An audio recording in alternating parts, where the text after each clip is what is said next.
আন্তর্জাতিকভাবে সমাদৃত হয়েছে এবং বিভিন্ন দেশের বিভিন্ন অঞ্চলে সমানভাবে অর্থনৈতিক সুযোগ সুবিধা 8 থেকে 9% জিডিপি প্রবৃদ্ধি অপরিহার্য, যা এই প্রবৃদ্ধি হতে হবে ইনক্লুসিভ, যেখানে প্রবৃদ্ধি কয়েকটি শব্দ গুরুত্বপূর্ণ ও সময় উপযোগী প্ল্যাটফর্ম।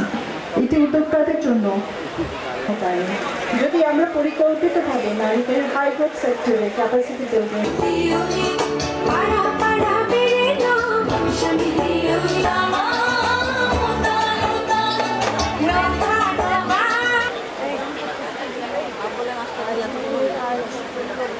লুৎমিলা ফরিদা খুবই তথ্যবহুল।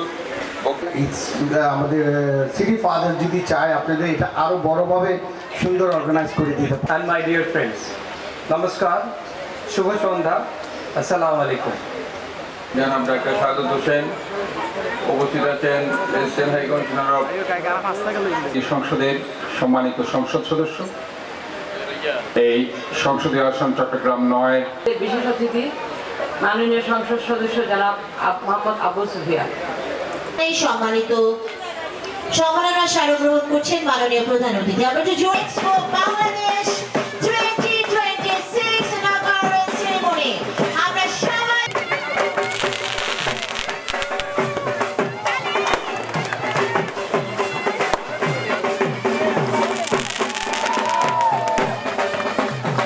যে চিন্তাভাবনাগুলো আপনাদের মধ্যে আছে এগুলো যদি আপনারা খুব সুন্দর করে আপনারা এগুলো প্রেজেন্ট করতে পারেন, তাহলে পরে এই যে স্মল অ্যান্ড মিডিয়াম সাইজ যে ইন্ডাস্ট্রির কথা আপনারা বলছেন সেগুলো ফ্লারিশ করা কোনো ফ্যাক্টর না।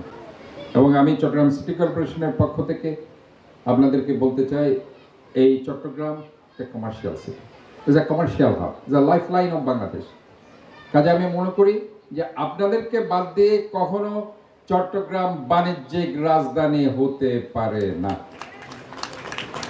বাণিজ্যিক রাজধানী করতে হলে আপনাদেরকে আপগ্রেড করতে হবে, আমাদেরকে ব্যবসায়িকভাবে আপনাদেরকে এগিয়ে নিয়ে আসতে হবে, তাহলে পরে আমরা চট্টগ্রামকে সত্যিকারের অর্থে একটি বাণিজ্যিক রাজধানী আমরা করতে পারব। আজকে আপনারা এটা 30 দিনের একটা প্রোগ্রাম করেছেন এবং এই 30 দিনের প্রোগ্রামের মধ্যে দিয়ে আপনাদের যদি মনে হয় যে আরও বেশি এই মেলাটা চলবে, তাহলে হয়তো বা সেটা আপনারা যথাযথ কর্তৃপক্ষের কাছে এক্সটেন্ড করতে পারেন, এক্সটেন্ড করার জন্য চাইতে পারেন। আশা করি সেটা আপনারা অবশ্যই পারবেন। আমি আপনাদের এই women chamber of commerce and ইন্ডাস্ট্রির এই 1 মাস ব্যাপী এই বাণিজ্য মেলা আমি আজকে শুভ উদ্বোধন ঘোষণা করছি। আপনাদের সবার সুস্বাস্থ্য দীর্ঘায়ু কামনা করছি।